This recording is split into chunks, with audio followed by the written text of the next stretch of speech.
Well, it's late August, and so we know what that means.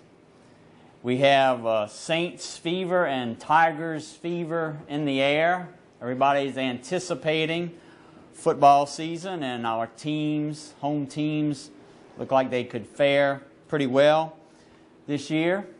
Got good rankings, and I like football. I enjoy watching these athletes, the things that the human body is capable of doing when well trained and disciplined and strengthened, able to do some amazing things. So it's a joy to watch. And I enjoy that, but I'm really a baseball man at heart. And I was asked this evening to pinch hit.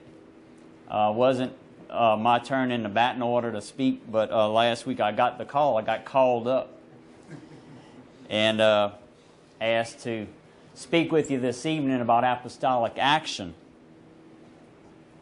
And let's just consider that for a little while. One thing I like about baseball is that we have, for the past few years anyway, for a while now, we've had some of the better college baseball players here in our area at LSU. And one thing about it is it takes a whole lot of patience for these guys that aspire to being in the big leagues. They might be on, one of the best teams and be some of the best athletes coming out of college, but they get drafted and you see them for at least 2, maybe 3, 4, 5 years in the big leagues.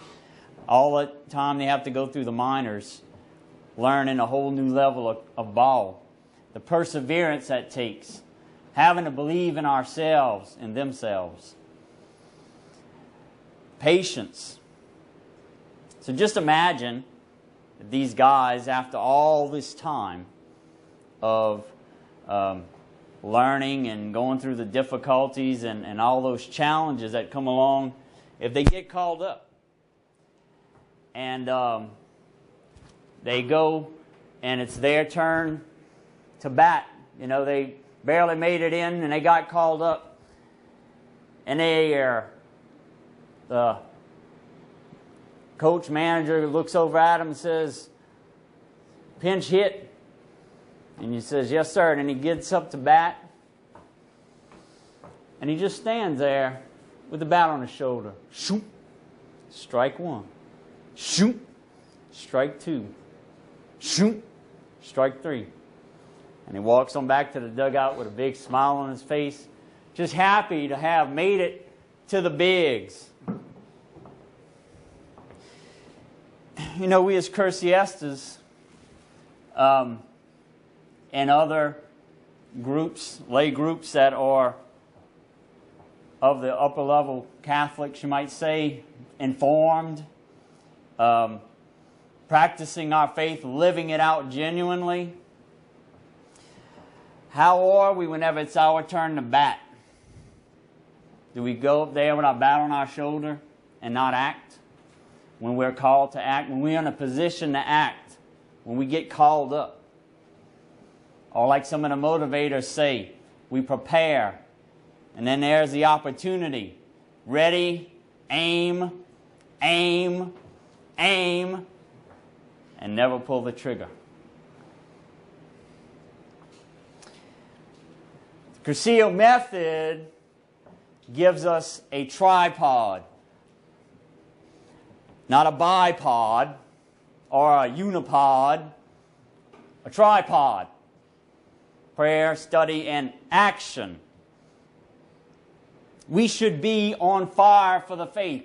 We should be swinging for the fences whenever it's our turn at the plate.